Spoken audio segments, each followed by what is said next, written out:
చంద్రబాబు గారికి ఇప్పుడు ఒక వెయిటింగ్.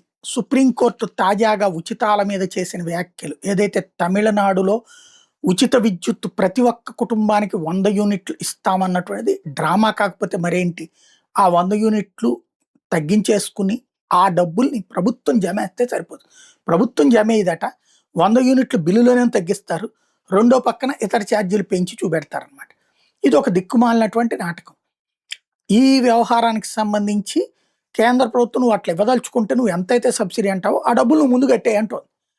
అట్టట్టగా మా సార్వభౌమాధికారుల జోక్యం ఇది ఫెడరల్ స్ఫూర్తికి విరుద్ధం అంటూ తమిళనాడు ప్రభుత్వం సుప్రీంకోర్టుకి వెళ్తే అసలు సుప్రీంకోర్టు ఉచితాల మీదనే కీలక వ్యాఖ్యలు చేసింది. ప్రతి ఒక్కళ్ళకి ఉన్నోడికి లేనోడికల్లా ఉచితాలు ఎట్టేస్తారు, కూర్చోబెట్టి మేపడం ఎట్ట చేస్తారు, చివరికి రోడ్లు వేయడం లాంటి మౌలిక వస్తువులు వేయలేకపోతున్నారు, జీతాలకి ఉచితాలకే సరిపోతుందంటూ తీవ్ర ఆగ్రహం వ్యక్తం చేసింది. ఇప్పుడు చంద్రబాబు గారు సూపర్ 6 పేరుతో ఇచ్చినటువంటి వాటిలో 3 కీలకం. ఆడబిడ్డ నిధి పేరుతో ప్రతి మహిళకి ఎంతమంది మహిళలు ఉంటే అంతమంది తలా నెలకి 1500 రూపాయల డబ్బులు, నిరుద్యోగ భృతి కింద 3000 రూపాయలు, అలాగే 50 ఏళ్లకే పెన్షన్ 4000 రూపాయలు. ఇవి ఇవ్వట్లేదు, అసలు ఈ ప్రస్తావన చేయట్లేదు. ఆ సూపర్ 6లో ఉన్నటువంటి ఆ మహిళలకు 1500 వాళ్ళకి ఎవరికో అప్పచెప్పాము, P4 వాళ్ళు చూసుకుంటారు అన్నటువంటిది అదొక పెద్ద హంబక్.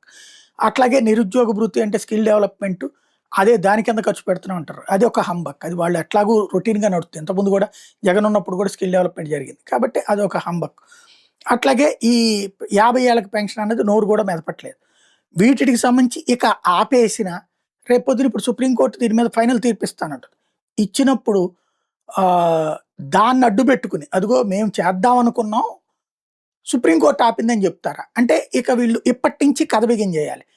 రేపు ఇచ్చేద్దాం, ఎల్లుండి ఇచ్చేద్దాం అని ఈనాడు జ్యోతులు రాయించుకోవడం, అర్రజన్ మీడియాలో ఇంకేముంది మహిళలకి అద్భుతం చేయబోతున్నాడు చంద్రబాబు నాయుడు అని ప్రచారం చేసి, ఆ తర్వాత సుప్రీంకోర్టు ఆదేశంతో ఆగిపోయిందని ప్రచారం చేయాలి. మరి అట్లా ఏమైనా చేస్తారని చూడాలి.